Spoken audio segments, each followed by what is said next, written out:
भगवा चोला, हाथ में रुद्राक्ष की माला और माथे पर तिलक।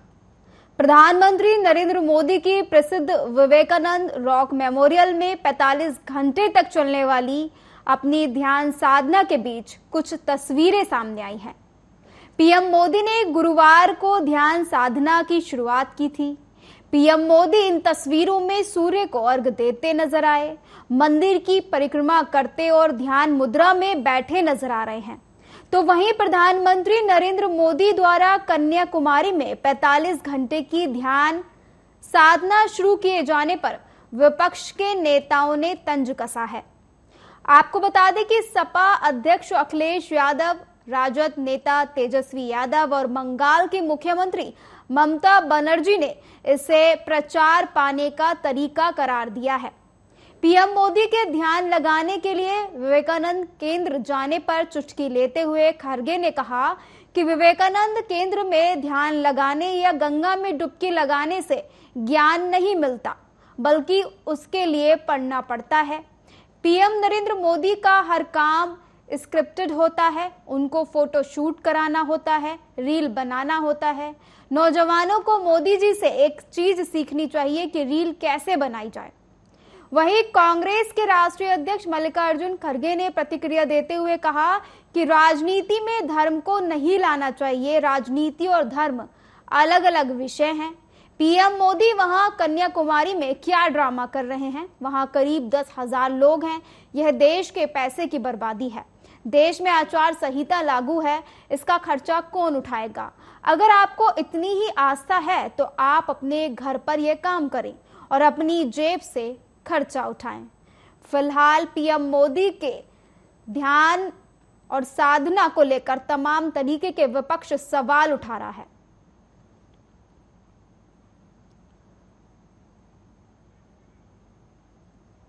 में जाके बैठ के ये जो करने का नाटक कर रहे, इससे अब 2,000 4,000 कितने पुलिस हो 10,000 तक वहां पर लोगों को लगा रहे ड्यूटी।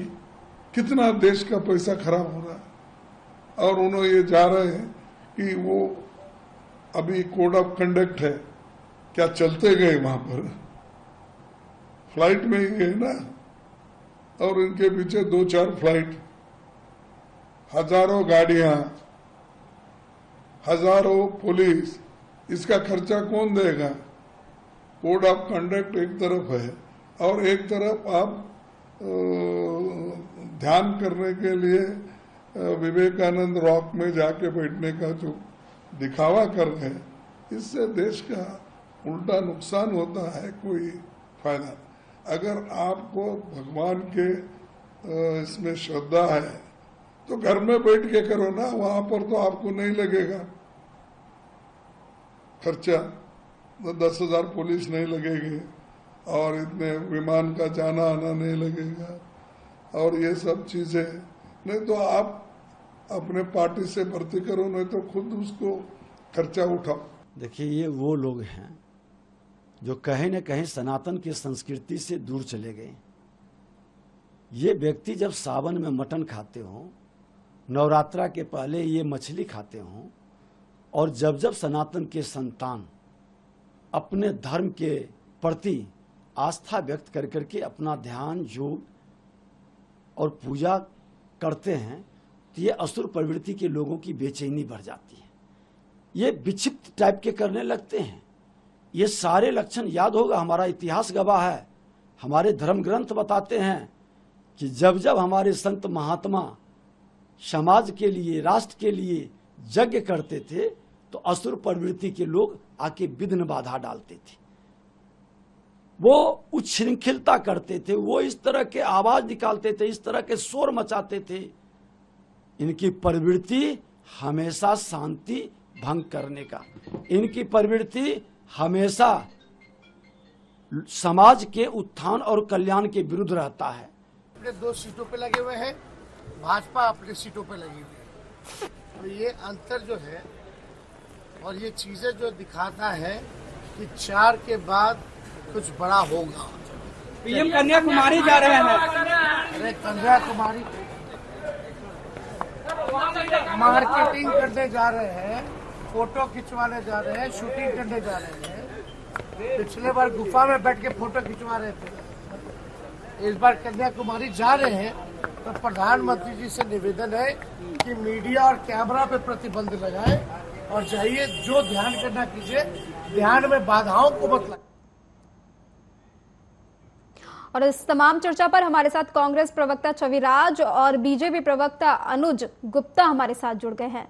छविराज जी, मैं आपसे सीधा सवाल ये पूछना चाहूंगी कि एक तरफ जहां चुनाव प्रचार थम चुका है, वहीं दूसरी तरफ कन्याकुमारी में प्रधानमंत्री नरेंद्र मोदी ध्यान लगा रहे हैं, साधना लगा रहे हैं, तो आप इसे और आपकी पार्टी इसे चुनाव प्रचार कह रही है, क्या प्रतिक्रिया है?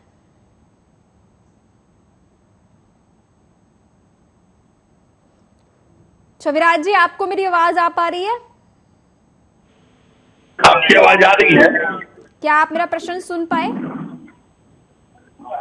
आपका जो प्रश्न था, मुझे लगा कि आपने भारतीय जनता पार्टी के मित्र से किया है, इस वजह से मैं चुप रह गया। जी नहीं, बिल्कुल नहीं। मैंने आपसे पूछा है कि एक तरफ जहां प्रचार तो थम गया है ना, तो इसे प्रचार का नाम कैसे दे सकते हैं? हर आदमी स्वतंत्र है, वो कुछ भी करे, और मोदी जी तो ध्यान लगा रहे हैं, तो फिर इसे प्रचार के स्तर से कैसे देखा जा सकता है? नहीं, बिल्कुल नहीं देखा जा सकता। टीवी टेलीविजन पे अगर ये नहीं आता तो इसको प्रचार तरीके से नहीं देखा जाता। और दूसरी चीज है कि अगर ये इसकी खबर और सूचना नहीं दी गई होती तमाम चैनलों को, तो ये बिल्कुल प्रचार प्रसार नहीं माना जाता। अगर ध्यान जो है, ध्यान एकाग्रता है, एकाग्रता एकांत में होता है, और एकांत में किया जाने वाला चीज अगर आप किसी प्लेटफॉर्म पे लाके छोड़ दें तो और उसके बाद आप वहाँ कैमरों की तैयारी करा दें, तो ध्यान के लिए जहाँ मुझे समझ है और इस भारत की जनता को जितना समझ है, उसमें यही है कि एकाग्रता अकेले में होती है। देखिए, ये तो कोई ऐसा लगता नहीं है मुझे, इसकी जगह अगर विपक्ष का कोई बड़ा नेता भी ये सब कुछ करता है, इसमें चाहे राहुल गांधी या अखिलेश यादव होते, तो शायद उनके लिए भी ये सब कुछ किया जाता है। फिलहाल अनुज जी, मैं आपकी प्रतिक्रिया जानना चाहूंगी, क्या कहना चाहेंगे आप?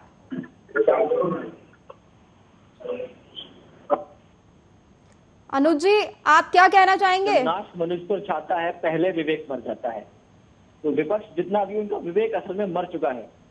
और ये तो सनातन का इतिहास रहा है, युगों युगों से ये चीजें हैं कि जब जब आसुरी शक्तियां बढ़ती हैं, हमारे ऋषि मुनियों ने तपस्या की है, यज्ञ किए हैं उन आसुरी शक्तियों से निजात पाने के लिए। दूसरी चीज, मोदी जी अगर साधना कर रहे हैं तो इसमें इतना बिगड़ने की क्या जरूरत है इन लोगों को? और जब जब ऋषि मुनियों ने साधना की है, किसी अच्छे कार्य के लिए यज्ञ किए हैं, तो असुरों ने उसमें विघ्न डालने के लिए हमेशा उत्पात मचाया है। तो दुनिया में, संसार में मैं कहूंगा, और सुर और असुर दो प्रवृत्ति के लोग होते हैं। जो मोदी जी के पक्ष में बोल रहे हैं वो सारे सुर हैं, और जो विपक्ष में बोल रहे हैं वो सारे असुर हैं। वो नहीं चाहते कि मोदी जी यज्ञ करें या मोदी जी भारत के विकास के लिए यज्ञ करें, भारत की जनता के लिए विकास के लिए यज्ञ करें। इसलिए इस तरह का ये बयानबाजी विपक्ष कर रहा है। भाई एक बात बताइए, पहले सैफई महोत्सव होता था, या कांग्रेस के लोग जो कांग्रेस के अध्यक्ष रहे हैं, चाहे उसमें इंदिरा गांधी जी हो, राहुल गांधी जी हो, बाबर की कब्र पर जाकर सजदा करते थे, तब उनको कोई प्रॉब्लम नहीं होती थी। आज मोदी जी अगर यज्ञ कर रहे हैं या साधना कर रहे हैं तो इतनी मिर्चें क्यों लग रही हैं? परेशानी किस बात की है? और इसको ये इलेक्शन से या चुनाव से जोड़कर क्यों देखा जा रहा है? एक व्यक्ति, वो कोई आम व्यक्ति नहीं है, वो देश के प्रधानमंत्री हैं, वो जहां भी जाएंगे वहां उनके पीछे पीछे कैमरा जाएंगे। ये स्पेशली उन्होंने बुलाया नहीं कि मैं साधना कर रहा हूं और आप मुझे दिखाइए।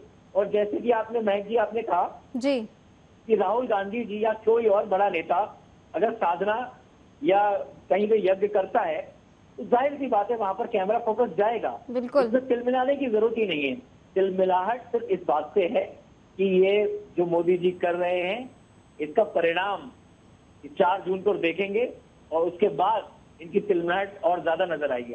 जी ठीक है छविराज जी, मैं आपसे ये जानना चाहूंगी कि जिस तरीके से आप ये सब कुछ आपने सुना, वही एक सवाल मेरा ये है आपसे कि आप मेरी आवाज सुन पा रहे हैं? जी बिल्कुल, बहुत अच्छा लग रहा है। देखिए 1 तारीख को बैठक बुलाई है मल्लिकार्जुन खड़गे ने जी, तो उसमें तमाम जो है गठबंधन के नेता मौजूद रहने वाले हैं, तो फिर 1 तारीख को ये बैठक हो रही है, तो इसे क्या नाम दें? मैडम पहले यज्ञ से हम लोग शुरू हुए थे और उसमें चूंकि असुर रूपी कांग्रेस कार्यकर्ता उनको विघ्न दे रहे हैं, तो मैं समझना चाहता था कि यज्ञ में कैमरों की क्या आवश्यकता थी। और मेरे भाई साहब ने बड़ा अच्छा जवाब दिया कि प्रधानमंत्री ऐसे जहां होंगे वहां कैमरा होगा। नहीं, पर्सनल चीजों में कैमरा नहीं होता। पूजा व्यक्तिगत चीज है और उसमें आप देश को जो सिखा रहे हैं, हालांकि अभी तक किसी मीडिया पे चला नहीं। मैं आपके तरफ से एक बात कह तो नहीं, कोई नहीं, उतावलापन की आवश्यकता नहीं, एकदम जवाब दीजिएगा कि मजेदार जवाब सब हम लोग सुनेंगे। जब पूरा देश की जनता देख रही है, कभी भगवा, कभी उजला, कभी कोई कलर, कभी कोई कलर, हाथ जो है वो सरपट सामने दिख रहा हो और यूं कर करके पहली उंगली से आप कर रहे हैं माला का जाप, और होना नहीं चाहिए, होने के लिए आप पता कर लीजिएगा इस उंगली से होता है माले का जाप। और जितने हमारे अल्पसंख्यक भाई बहन हैं वो यहाँ से करते हैं। तो बहुत तरह की बातें हैं, उसमें उठने की आवश्यकता नहीं है, आपकी उत्तेजना की आवश्यकता नहीं है, एकदम उत्तेजित हो जाइए, क्योंकि जिनका प्रधानमंत्री और जिनके नेता अब ध्यान मग्न है, उनके कार्यकर्ता अब उग्र न हो, तो क्या मतलब है? ये उग्रता ही नहीं, एक शांति जो है बहुत बड़ी तूफान का आगाज होता है। तो मैं समझ सकता हूं कि कितना बड़ा तूफान और बवंडर जो है भारतीय जनता पार्टी के कार्यकर्ताओं ने अपने दिल में समेट के रखा है। ये शांति की आवश्यकता प्रधानमंत्री जी को है। 10 सालों से जो तहस नहस उठा पटक मचा रखा है, सीबीआई, सीआईडी, ईडी, आईडी, ये सब तमाम चीजों के आत्म आकलन के लिए गए हैं, जाना चाहिए। लेकिन चूंकि कैमरा है और कैमरा जीवी है, तो कैमरा के बिना तो मन ही नहीं लगता। अब मुद्दा ये है कि मंत्रों का प्रिंटर वहां आप लोगों लगवाए हैं कि नहीं लगवाए, ये पता कर लीजिए। इसको लेकर के थोड़ा संशय है। लेकिन छविराज जी, कैमरे की बात तो इसमें कहीं से कहीं तक नहीं आती है। मैंने आपसे पहले भी दोहराया था कि अगर इसकी जगह अखिलेश यादव या राहुल गांधी इस तरीके से ध्यान लगाते या साधना करते, तो वहां भी पूरे मीडिया कर्मी मौजूद होते, वहां भी उनकी सुरक्षा के लिए कैमरा लगाए जाते, इसी के साथ साथ सुरक्षा कर्मी भी तैनात किए जाते। अगर वो चीज देश के पीएम के लिए हो रही है तो क्या गलत हो रहा है? नहीं, साधना तो आपके घर के अंदर भी लगाया जा सकता है। साधना तो आपके घर के अंदर भी होता है। सुबह सुबह हम भी पूजा करते हैं और हमको लगता है प्रधानमंत्री जी भी जितना राम का नाम लेते हैं उस हिसाब से तो भाई सुबह में वो भी पूजा करते हो, तो वहां भी कैमरा लगवा दीजिए। तो लेकिन लोग मंदिर भी तो जाते हैं ना पूजा करने के लिए। हमको कैमरा और मीडिया से कोई आपत्ति नहीं है। रह गई बात आपके जो भारतीय जनता पार्टी द्वारा बुलाए गए जो मेहमान हैं, उनका कहना था कि असुर रूपी कांग्रेस जो है उसमें विघ्न पैदा कर रही है। तो इस विघ्न पैदा करने की आवश्यकता ही कहाँ है? क्यों? कैमरा तो तब आवश्यकता पड़ती है जब आप किसी विशेष जगह पे पहुंचते हैं। आज जब आप धार्मिकता की ओर जा रहे हैं, आज वाराणसी में कॉरिडोर बना दिया। आज मैं जानना चाहता हूँ, वही वाराणसी में बाबा को लोग छू के पूजा करते थे, लाखों लाख लोग करते थे। अगर देश का विकास हो रहा है, कॉरिडोर बन रहा है, तो आपत्ति है क्या? अनुज जी क्या कहना चाहेंगे आप? हाँ, अनुज जी अच्छा कहेंगे। कहना चाहूंगा, जैसे ये बोल रहे थे अभी कि मोदी जी को कैमरा की क्या जरूरत है, या मोदी जी घर में भी कर सकते थे। घर में करते ही हैं। लेकिन एक बात बताइए, लोग मक्का मदीना क्यों जाते हैं? फिर देवा शरीफ क्यों जाते हैं? आपके कांग्रेस के अध्यक्ष तो बाबर की मजार पे जाके सजदा करते हैं, तब आपको कोई प्रॉब्लम नहीं होती। आज मोदी जी अगर विवेकानंद जी ने जहाँ विकसित भारत का सपना देखा था वहां जाकर साधना करना चाह रहे हैं, तो इसमें गलत क्या है? और वो एक देश के प्रधान, वो भारत के प्रधानमंत्री हैं, उनके आगे पीछे कैमरे होंगे, उनके आगे पीछे सिक्योरिटी होगी, वो कहीं भी जाएंगे रहेगी। एक ये प्रोटोकॉल भी है। तो इसमें इतना ये आम नागरिक कोई वहां पर नहीं गया है। आम नागरिक के साथ इतनी सुरक्षा नहीं होती है। देश का प्रधानमंत्री या प्रदेश का जो मुख्यमंत्री होता है उसके अपने प्रोटोकॉल्स हैं, उसकी अपनी सुरक्षा व्यवस्था है। तो वो जहां भी मूव करेंगे वहां पर जाएगी। तो आप इसमें चिल्लाने की आवश्यकता ही नहीं। मोदी जी अगर साधना कर रहे हैं तो आप इसको प्रोपेगेंडा क्यों बना रहे हैं? आपको ये चुनाव के नजरिए से क्यों नजर आ रहा है? इसका मतलब घबराहट तो आपके उसमें है ना। और मैंने ये गलत नहीं कहा। हमारा सनातन धर्म में आदिकाल से ये है कि जब जब ऋषि मुनियों ने तपस्या की है या यज्ञ किया है या कोई साधना की है, असुरों ने विघ्न डाला है, और वही आप लोग कर रहे हैं। लेकिन इन चीजों से ना पहले कभी फर्क पड़ा था ना आज पड़ेगा, और इसके परिणाम आपको 4 जून को दिखेंगे। अनुज जी, जिस तरीके से विपक्ष लगातार जो है कह रहा है कि मोदी जी का जिस तरीके से साधना चल रही है उसको लेकर लगातार कटाक्ष किया जा रहा है, ये अप्रत्यक्ष प्रचार है या फिर बात का बतंगड़ बनाया जा रहा है, आप क्या कहना चाहेंगे? देखिए, मैं आपको बताऊं, भाजपा या मोदी जी की ये बिल्कुल भी मंशा नहीं थी कि इसको एडवर्टाइज किया जाए। लेकिन मैं कहता हूँ ना, जब नाश मनुष्य पे छाता है पहले विवेक मर जाता है। इन लोगों का विवेक मर गया है। ये तो खुद ही एडवर्टाइज कर रहे हैं। जितना ये नेगेटिव उनके बारे में बोल रहे हैं, साधना के बारे में, उतना ही प्रचार हो रहा है। और जो ये चाहते हैं कि जिसका इम्पैक्ट चुनाव पर ना पड़े, इनके बयानबाजी से चुनाव पे जरूर परिणाम इसका आएगा। और दूसरी चीज बताऊं कि कांग्रेस हो गई या जितना ये विपक्ष है, ये तो वैसे ही हिंदुत्व के खिलाफ रहा है, सनातन के खिलाफ रहा है। अब आप ये देखिए, आचार्य प्रमोद कृष्णन जी को इन्होंने बर्खास्त कर दिया क्योंकि वो राम मंदिर में रामलला के दर्शन को चले गए जी, इसलिए उनको बर्खास्त कर दिया। तो कांग्रेस का चरित्र सबको मालूम है, इनका दिखावा सबको मालूम है। सनातन धर्म के ये हमेशा खिलाफ रहे हैं, लेकिन पहले की बात अलग थी। आज का भारत अलग है। आज का भारत सनातन धर्म के सपोर्ट में खड़ा है। हिंदुत्व चेतना जाग गई है। भारत जानता है कि किस पार्टी में किस नेता के साथ उसका विकास संभव है, उस जनता का विकास संभव है। तो मोदी जी के साथ पूरा भारत, पूरा देश, पूरा जनता, पूरा अपने जोर शोर के साथ खड़ी है। जी, छविराज जी, क्या प्रतिक्रिया अनुज जी की बात पर आपकी? छविराज जी, आपको आवाज आ पा रही है? इन बातों की प्रतिक्रिया नहीं हो सकती मेरे समझ से, क्योंकि मेरा ध्यान, मेरा ज्ञान, मेरा खुद का है। एक चीज हो रहा है जो मैं जवाब देने में अक्षम हो जा रहा हूँ, क्योंकि मैं देश की जनता को बेवकूफ नहीं समझता, और इसलिए आज महज तरस और हंसी आने के अलावा हमको कुछ आ ही नहीं रहा है। और पूरा देश जो है आज हंस रहा है देख करके कि इसकी भी आवश्यकता पड़ सकती है क्या। जो एक व्यक्ति को देखा, मार्च से शुरू हुआ प्रचार, 1 तारीख का अभी वोटिंग बाकी है, और 1 मार्च से शुरू हुआ, मछली पे गया, मछली से मंगलसूत्र पर, मंगलसूत्र से मुजरा कराने तक, और कराने के बाद अब आस्था में डुबकी लगाने समंदर में।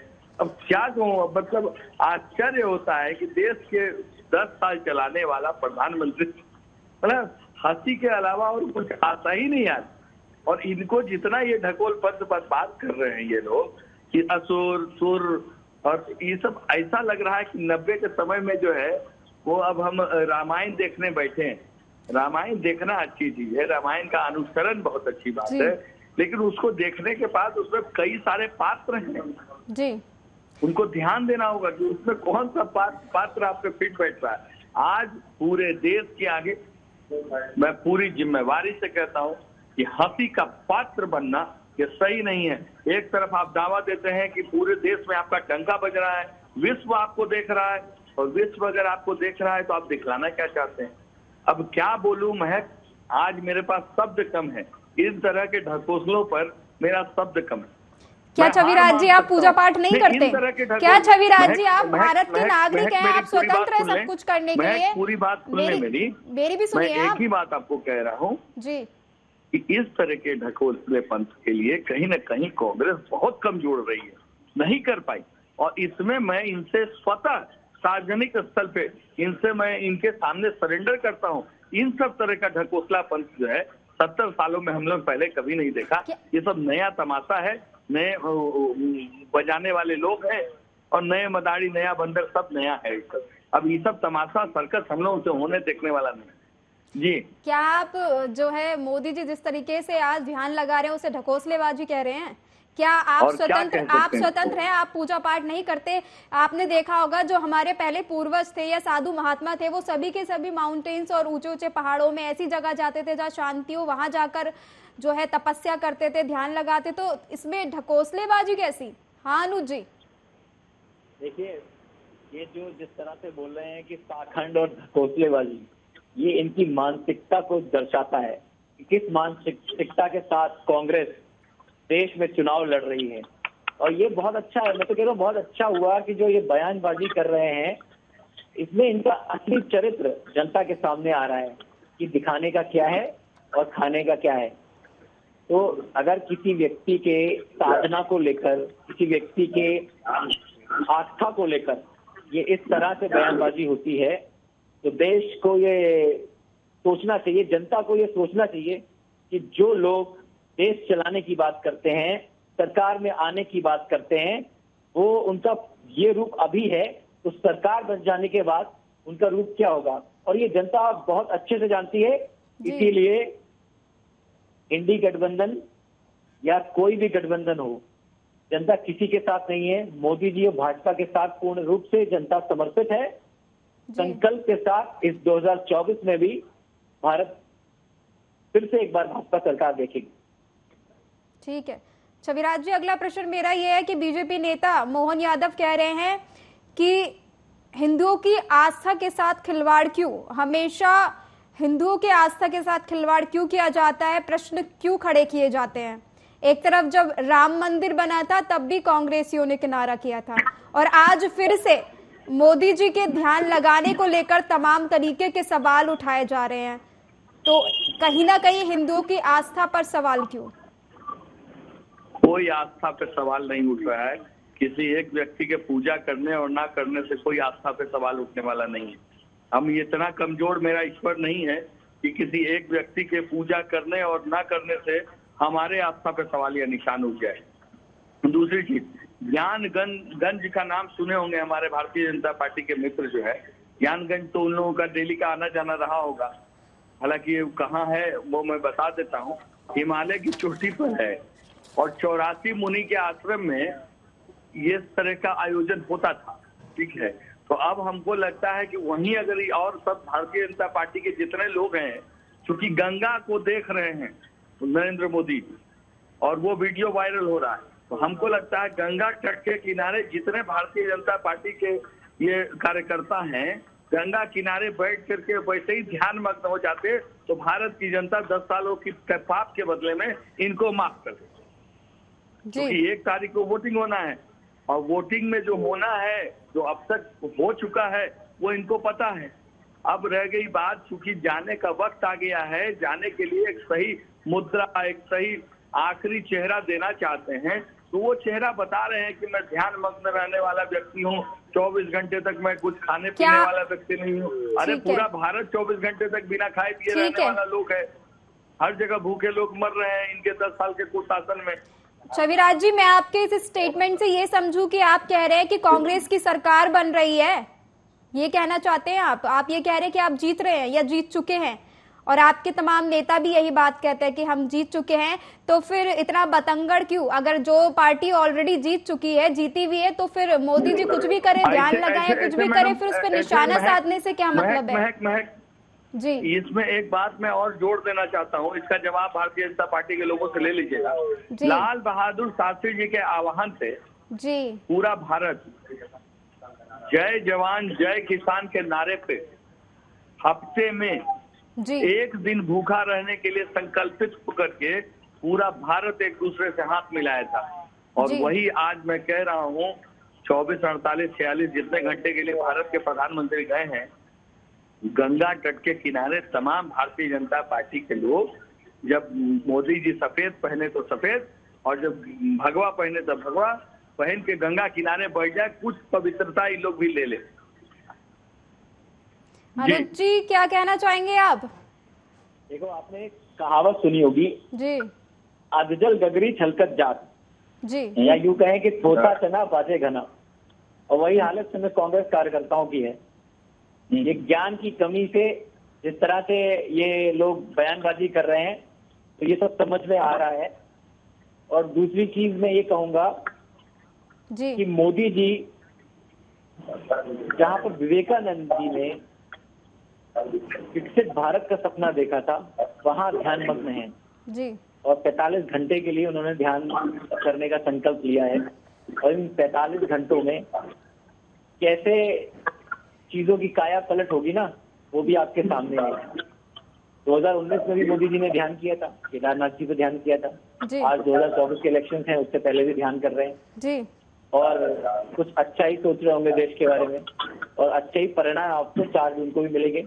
फिलहाल 2 शब्द जरूर आपके लिए कहना चाहूंगा कि अब तो हवाएं ही करेंगी रोशनी का फैसला।